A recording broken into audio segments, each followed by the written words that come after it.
एक जवान अल्लाह के रसूल की खिदमत में आकर के बोला, या रसूल अल्लाह, मुझे खबर मिली है दारू हराम हो गई है। अल्लाह के रसूल ने फरमाया, दारू आज हराम हुई है, अभी हराम हुई है। उसने कहा, या रसूल अल्लाह, मैंने 1 करोड़ की दारू खरीद ली है, इसको वापिस करके मैं पैसा वापिस ले लेता हूं। तो आपने फरमाया कि जैसे दारू हराम है उसी तरह पैसा हराम है, तुम पैसा वापिस नहीं ले सकते। कहा, या रसूल अल्लाह, मेरा तो करोड़ों का नुकसान है, ऐसा करता हूं अपने किसी गैर मुस्लिम दोस्त को हदिया कर देता हूं। आपने फरमाया, हदिया देना भी हराम है, खुद पी नहीं सकते, दूसरे को पिला नहीं सकते। कहा, या रसूल अल्लाह, ये तो यतीम का माल था, अब क्या होगा? कहा, मैं अपनी जेब से यतीम का माल भरूंगा, लेकिन तुम्हें पीने की न इजाजत देता हूं न पिलाने की इजाजत देता हूं। मुकर्रिर ने आकर के जलसे में मसला बताया कि दुनिया में अगर दारू छोड़ दोगे तो जन्नत में दारू मिलेगी, अल्लाह अपने हाथ से पिलाएगा। अगर दुनिया में दारू नहीं छोड़ोगे, जन्नत में पहुंच भी जाओगे, सब कुछ मिलेगा, दारू नहीं मिलेगी। तो एक शायर बगल में बैठा हुआ था, उसने कहा, ऐसा कैसे हो सकता है? जो दारू दुनिया में हराम है वो जन्नत में हलाल कैसे होगी? जो जन्नत में हलाल है वो दुनिया में हराम कैसे है? उसने एक मिसरा पढ़ा, जाहिद गए है ये मसला, तो फिर मुझको इसमें कलाम है। वो मैं जो खुल्द बरी में रवा, मैं कदे में क्यों वो हराम है। एक बूढ़ा शायर था, उसने कितना प्यारा जवाब दिया है। हम अपने जवानों के दिल तक इस सदा को पहुंचाने के लिए जा रहे हैं। उसने कितना प्यारा जवाब दिया, 100 चोट सोनार की, 1 चोट लोहार की। उसने कितना प्यारा जवाब दिया, उस जवाब को सुनाता हूं और अपने जवानों से दुआ करता हूं, अल्लाह हमारे जवानों को जिना से, जुआ से, शराब से कदम कदम पर मामून व महफूज फरमाए। तो इधर उधर न बहक के ये खुदा का अपना निजाम है, खुदा का अपना निजाम है।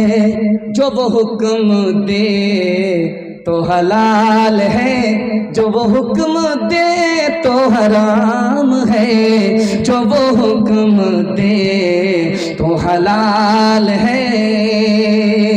आशिकों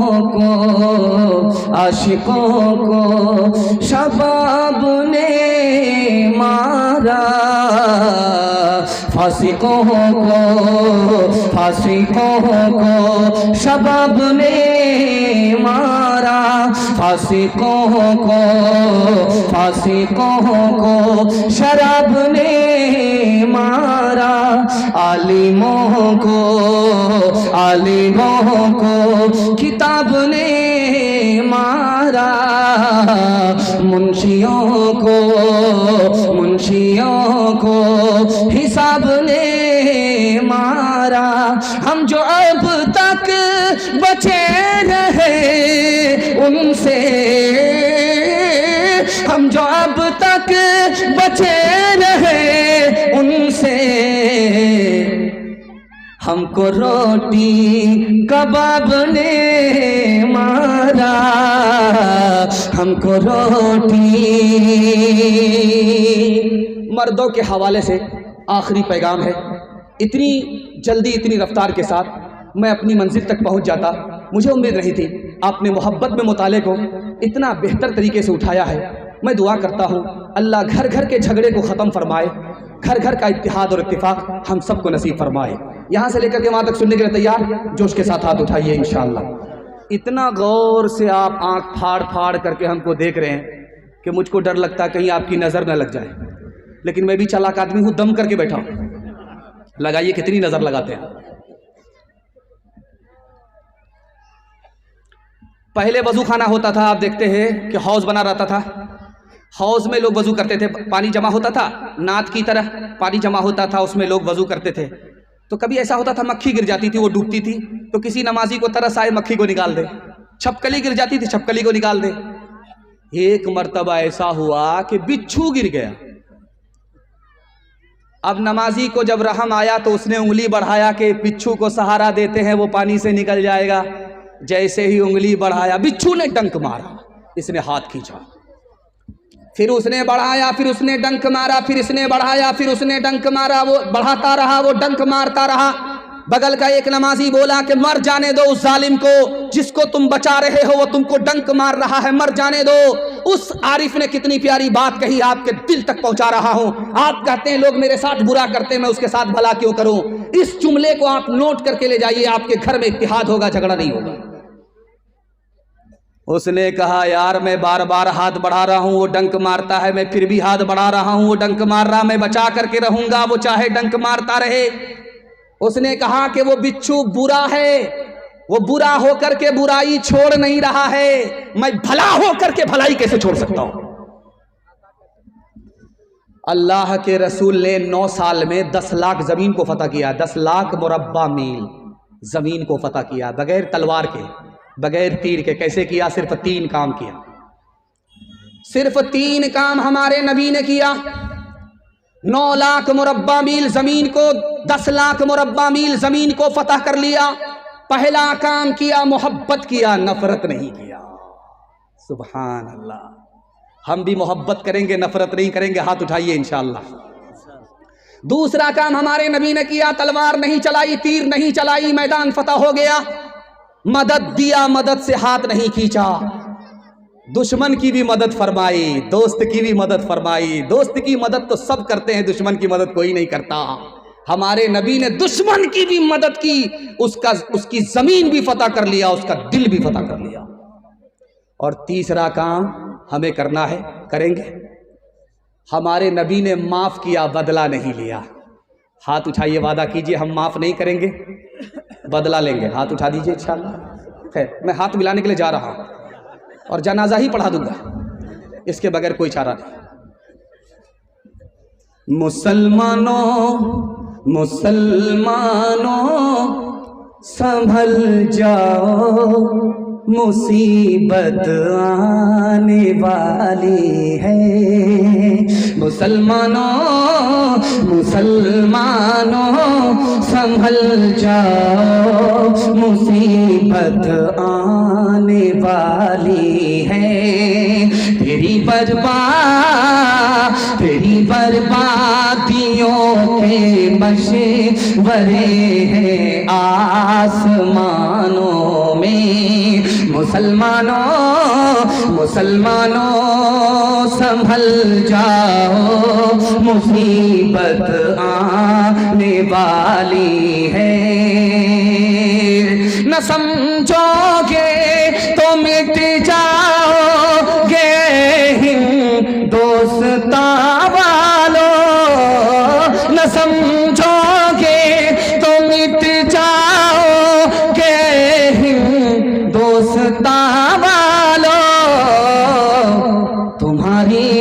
तुम्हारी दास्तां तक भी न होगी दास्तानों में। तुम्हारी दास्तां तक भी न होगी दास्तानों में।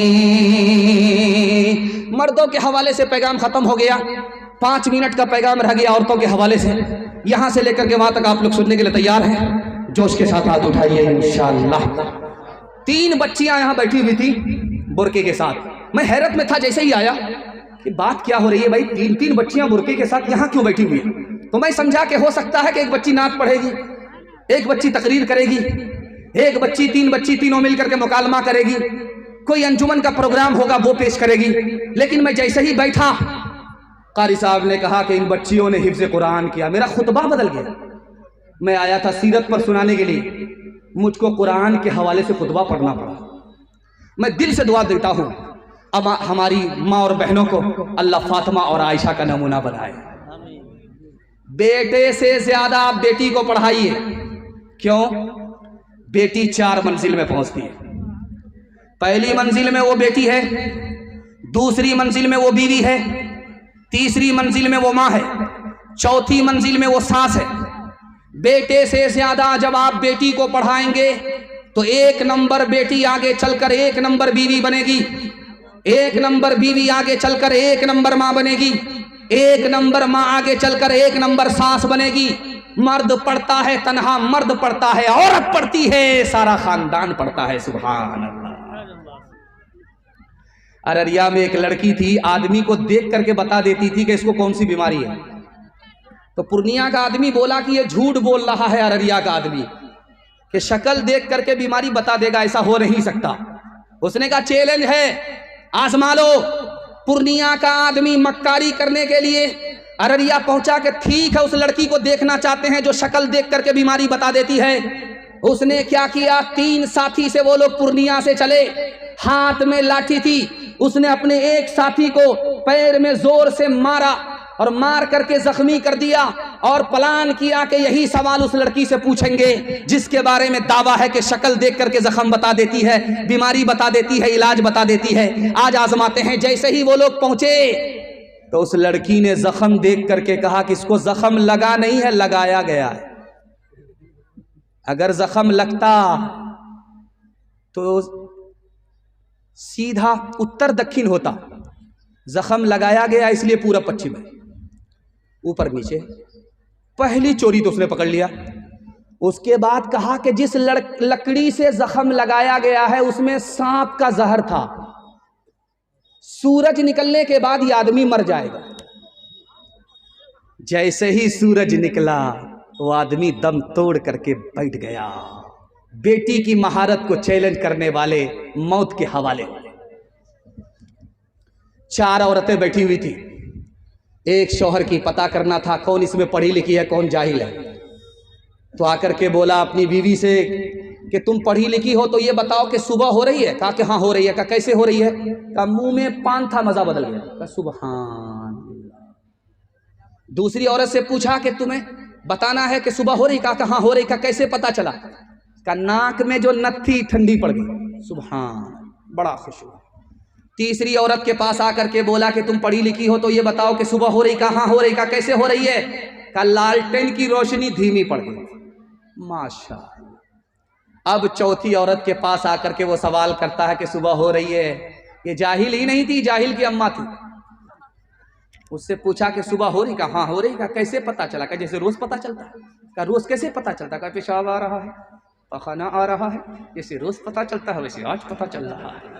काश के तुम राबिया बसरी का चलन अपना लो, खुद चला आए खिंचा काबा जियारत के लिए। खानादारी भी संभालो, तुम मुसलमान हो गए, रहमते हक भी सिमट आएगी बरकत के लिए। वो भी इस्लाम की बेटी थी जो पहली शब में कर दिया दूल्हा जुदा दीन की अजमत के लिए।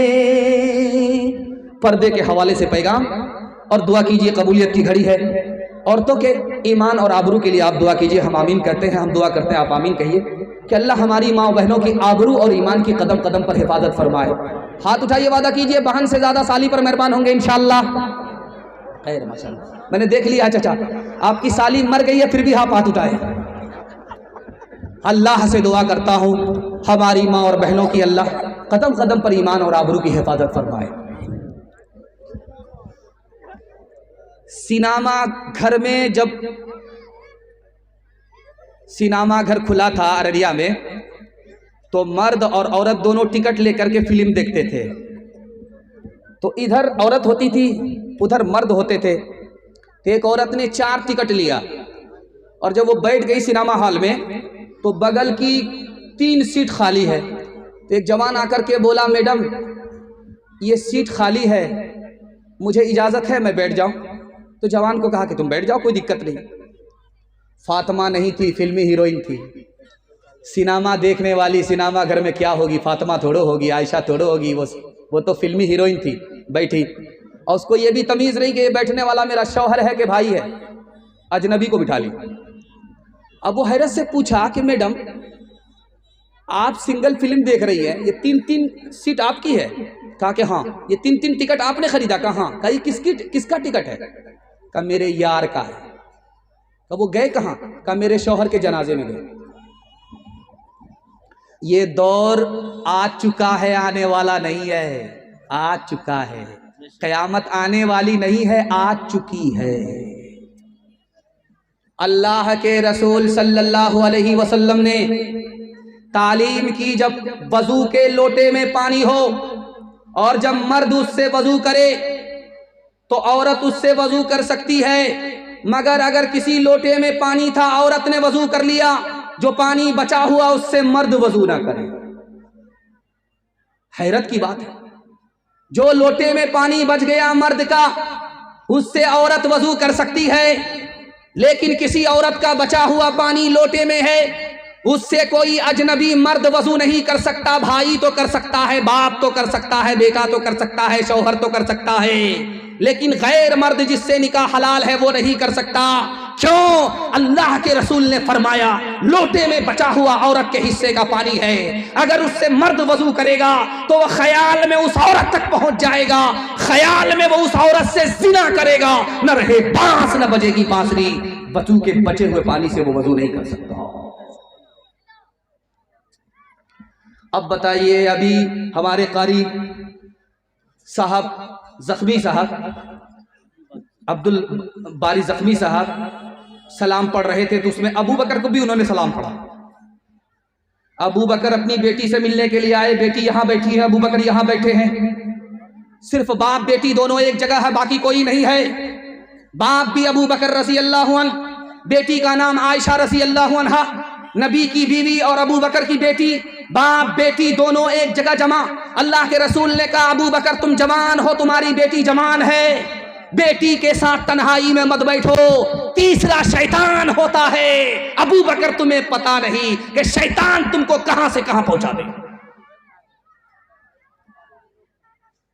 डीजे का डांस चल रहा था, तो एक लड़का ने पैसा छीट करके बोला वाह रे लड़की क्या डांस किया। तो बगल का एक आदमी बोला वो लड़की नहीं है लड़का। कहा सॉरी मैडम मुझसे भूल हो गई। तो वो आदमी कहता मैं मैडम नहीं हूं, उसी लड़के का बाप जिस पे बांधा था खुदा के दुश्मनों ने इत्तिहाद, आज तक इंसान शर्मिंदा है उस इल्जाम पे।